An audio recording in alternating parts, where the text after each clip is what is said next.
अगर कोई आपको नीचा दिखाना चाहता है तो इसका मतलब है कि आप उससे पहले से ही ऊपर हो। जिंदगी जीने के लिए मिली है, इससे लोग क्या सोचेंगे यह सोचने में बर्बाद मत करो।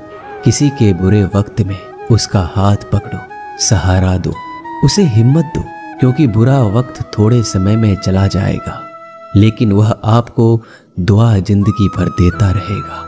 मनुष्य सुबह से शाम तक काम करके उतना नहीं थकता जितना चिंता और क्रोध के एक क्षण में थक जाता है। संबंध परमात्मा से अच्छे बना लो तो तुम्हें किसी की जरूरत नहीं पड़ेगी, तुम खुद सबकी जरूरत बन जाओगे। सलाह देने तो हजारों आते हैं लेकिन जब साथ देने की बारी आती है तो केवल भगवान आते हैं। जीतने के बाद तो सारी दुनिया गले लगाती है, क्योंकि जो आज आपके साथ है वह कल आपके खिलाफ हो सकते हैं। बिना मतलब के कोई आपकी इज्जत नहीं करेगा, लेकिन खुद को इतना काबिल बनाओ कि लोग बिना मतलब के भी आपका इज्जत करें। भगवान कहते हैं सोने से पहले तुम सबको माफ कर दिया करो और तुम्हारे जागने से पहले मैं तुम्हें माफ कर दूंगा। भगवान ऑक्सीजन की तरह है जिन्हें आप देख नहीं सकते लेकिन उसके बिना आप रह भी नहीं सकते। कोई और तुम्हारी मदद नहीं कर सकता, अपनी मदद स्वयं करो। आप खुद के सबसे अच्छे मित्र हैं और सबसे बड़े दुश्मन भी। इंसान तब समझदार नहीं होता जब वह बड़ी बातें करने लगे, बल्कि समझदार तब होता है जब वो छोटी छोटी बातों को समझने लगे। आप किस समय सही थे इसे कोई याद नहीं रखता, लेकिन आप किस समय गलत थे ये सब याद रखते हैं। सब दुख दूर होने के बाद ही मन प्रसन्न होगा, यह आपका भ्रम है। मन प्रसन्न रखो, सब दुख दूर हो जाएंगे, ये हकीकत है। किसी भी व्यक्ति की कोई भी बात बुरी लगे तो दो तरह से सोचो। यदि व्यक्ति महत्वपूर्ण है तो भूल जाओ और बात महत्वपूर्ण है तो व्यक्ति को भूल जाओ। रिश्तों का संबंध सिर्फ रक्त से नहीं होता, जो मुसीबत में हाथ थाम ले उससे बड़ा कोई रिश्ता नहीं होता। भगवान कहते हैं तुम सब कुछ मुझे सौंप दो, सारा दर्द परेशानी, और बिल्कुल हल्के होकर मुझे याद करो। धीरे धीरे तुम्हारा जीवन बदल जाएगा।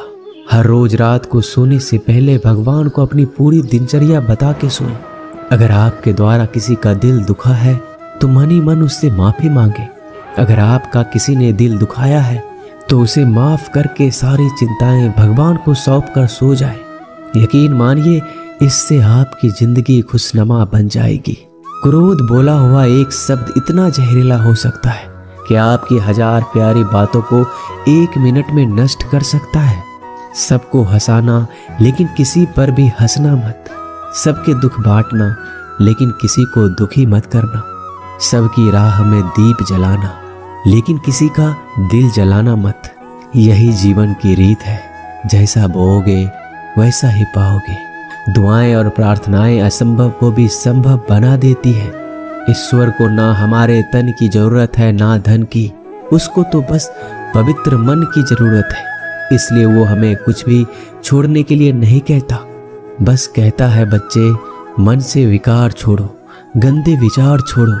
जो आने वाला है वो हमेशा गुजरे हुए कल से बेहतर होगा। यही एक सोच आपके जीवन में कभी निराशा नहीं होने देगी। झूठ कितना अजीब है, खुद बोलो तो अच्छा लगता है, दूसरे बोले तो गुस्सा आता है। खुशियां चाहे किसी के साथ भी बांट लो, पर गम हमेशा भरोसेमंद इंसान के साथ ही बांटना चाहिए। जीवन में समय चाहे जैसा हो, परिवार के साथ रहो तो सुख बढ़ जाता है, दुख हो तो बढ़ जाता है। सच्चा मित्र वही है जो उस समय में भी आपके साथ खड़ा हो जब सारी दुनिया आपके खिलाफ हो।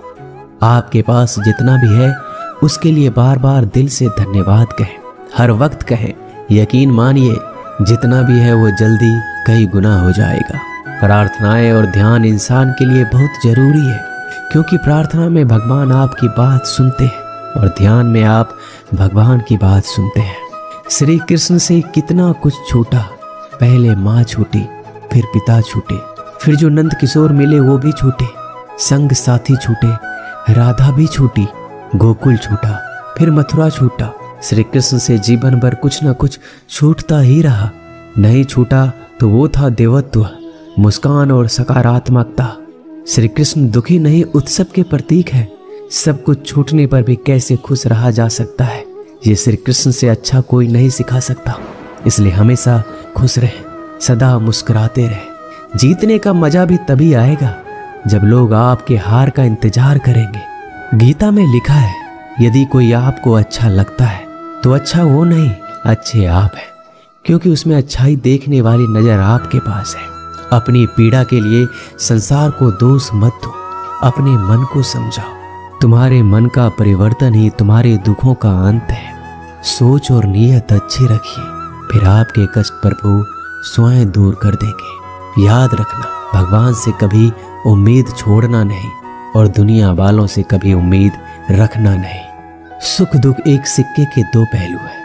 जहां सुख होगा वहां दुख भी होगा, जहां दुख होगा वहां सुख भी होगा।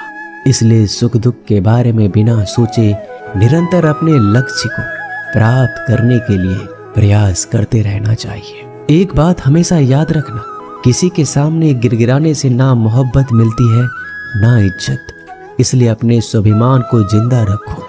कोई अगर आपकी किस्मत में होगा तो आपके पास खुद ही चलकर आएगा। दूसरों को हराने का मौका मत दो, बस खुद को आगे ले जाने की जिद पालो। कभी हार ना मानने की आदत ही एक दिन जीतने की आदत बन जाती है। सिर्फ दो चीजें मनुष्य के भाग्य का निर्माण करती है। पहला, स्वभाव। अगर आपके स्वभाव में अच्छाई, विनम्रता और गुण है तो आपका भाग्य चमकेगा। अगर आपका स्वभाव क्रोधी है, आलसी है, तो आपका भाग्य बिगड़ना अनिवार्य है। इसलिए अपने स्वभाव को मधुर और आकर्षित बनाइए। दूसरा, आपकी वाणी। बोलना तो आदमी 2.5 साल की उम्र में ही सीख जाता है, परंतु कब, कहां और कैसे बोलना है उसे यह जिंदगी भर भी नहीं समझ पाता। जिसे ये बोलना आ गया कि कब, कहां और कितना बोलना चाहिए, समझ लो उसे सफल होने के लिए कोई नहीं रोक सकता। पिता से बड़ा कोई सलाहकार नहीं, माँ की छांव से बड़ी कोई दुनिया नहीं, भाई से अच्छा कोई भागीदार नहीं और बहन से बड़ा कोई शुभ चिंतक नहीं। इस मतलबी दुनिया से कोई मतलब ना रखो, और मतलब रखना है तो अपने मतलब से मतलब रखो। दुआएं मांगने से किसका भला होता है, मिलता तो वही है जो हमने बोया होता है। तुम नीचे गिर के देखो, कोई नहीं आएगा उठाने। तुम जड़ा उड़कर तो देखो, सब आएंगे गिराने। एक बात हमेशा याद रखना, अगर शराब की दुकान पर बैठकर दूध पियोगे तो तुम्हें शराबी का ही दर्जा मिलेगा, और किसी मंदिर में बैठ के पानी भी पियोगे तो तुम्हें एक संत का दर्जा दिया जाएगा। इसलिए आप किसके साथ उठते बैठते हो, ये बहुत मायने रखता है। दोस्तों, आशा करता हूँ कि आपने इस वीडियो से बहुत सारी सीख ली होगी। मिलते हैं जल्दी एक नए ज्ञानवर्धक वीडियो में। धन्यवाद। अपना ख्याल रखिएगा।